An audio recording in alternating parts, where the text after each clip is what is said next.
different type of video. It's going to be a contemporary review mashup. So pretty much in this video, I'm going to be reviewing 3 books very, very quickly. I will leave annotations at the bottom for each individual review if you want to click on one of them to take you to that review. Now, all these reviews are going to be spoiler free and very, very quick. I think I might do more of these videos because I want to do more review videos, but sometimes I don't have enough to say to garner an entire like 7 to 8 minute video. So I decided maybe I'll do like, you know, a mashup of particular genres that I've read. Now this month I have been reading a ton of contemporary, so I thought I would take 3 of the contemporary reads I've read recently and make them into a review mashup. So if you're wondering what type of books, what books I will be reviewing in this video, I will be reviewing A Little Something Different by Sandy Hall, Breathe Annie Breathe by Miranda Kelleny, and 20s Girl by Sophie Kinsella. So stay tuned if you want to hear about more of these books without being spoiled. So the first book I'm going to talk about is A Little Something Different by Sandy Hall. I was sent this for review by Spoon Reads, and this comes out in August, I believe. This book is actually about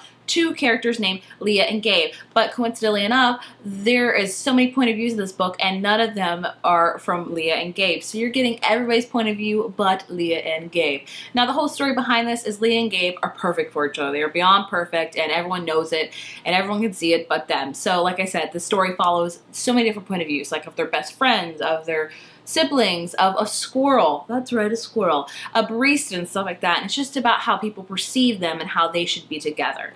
Now overall, I did like this book. It's a cute read. I'd say if you are a fan of contemporary and you're looking for a quick, fast, cutesy read, you can knock this out within a day. I did. Like I will say, it wasn't like mind-blowing or anything. I don't go into a lot of contemporaries expecting like my mind to be like, that was amazing. I go into a lot of contemporaries, if I'm being honest, just for looking for a cutesy love story, and that's exactly what this was. So it was cute, it was fun, it was just, it's all about, you know, 2 people that belong together and they can't see it, but you can. You're like, get together already. So if I could rate this one, I would give it a 3 out of 5. It wasn't my all-time favorite contemporary, but it was definitely a cute one, and I'm glad I read it because it was a cute one. So I definitely recommend you read this if you're a fan of contemporary. The next book I'm going to talk about is Breathe Annie Breathe by Miranda Kelleny. This book is out right now, I believe. I was sent this to review by Sourcefire Books.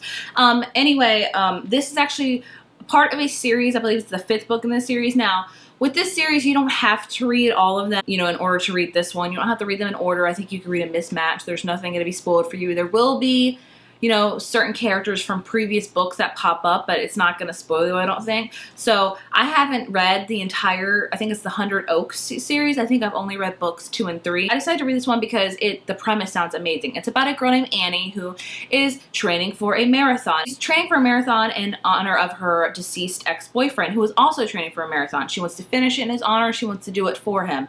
So it's all about her journey with that. It's all about her journey of, you know, overcoming the loss of a loved one and stuff like that. I really like this one. I love the whole running aspect. It makes me want to run even though I am horrible at running. Like if you watch me run, you would probably laugh and I would laugh with you.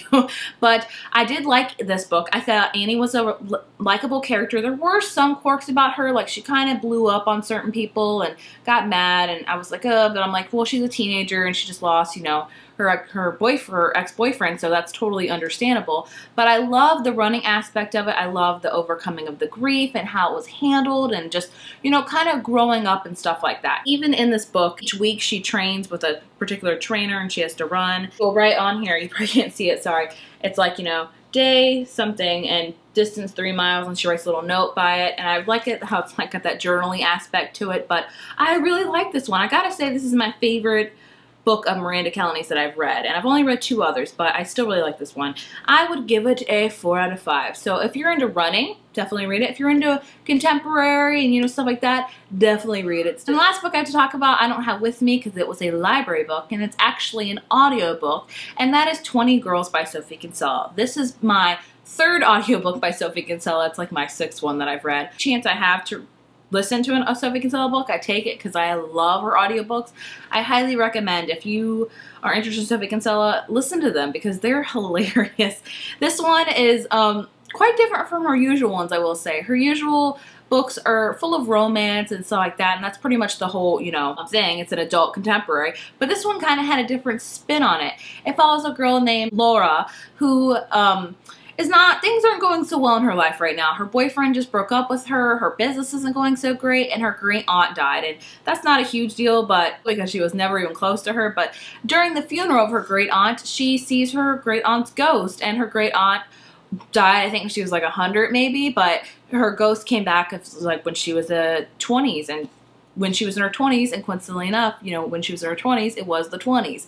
So Laura can only see her great aunt as the ghost, and the ghost name is Sadie, her great aunt, obviously. And it's all about, like, you know, her and Sadie's relationship. It's about family, and it's about, like, you know, it's got that ghost aspect, but it's hilarious. It's beyond hilarious. I love this book. There was romance in it too, so if you can tell, it never disappoints in the romance department. It's all about, you know, Sadie, the ghost, trying to find her necklace and stuff like that, and trying to figure out, you know, why she's still here, and, you know, how can all that kind of stuff. It was a very, very funny book. I really enjoyed it. The only qualm I had about it was, since I listened to it, Sadie was quite annoying. Like, there was points where she would be like yelling, and I'm talking about, like, the narrator would yell about stuff, like she's like, do what I want, and it was like shrill, like it was bad, like it was acting like a 5-year-old not getting what she wanted at a toy store. And I'm like, you're a grown woman. You're a ghost, but you're a grown woman, okay?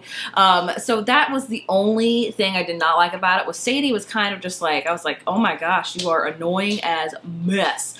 But overall, it was a Sophie Kinsella book, and I just can't help but love Sophie Kinsella books. So I give this one a 4 out of 5. I highly recommend it if you're a fan of contemporary, and if you're interested in venturing into the chick lit world. If you guys like this kind of different video of a, you know, mashup of different reviews, please leave a comment. Let me know you liked it, so I will do future ones in the future. Anyway, that is all for me, and I will see you guys later. Bye.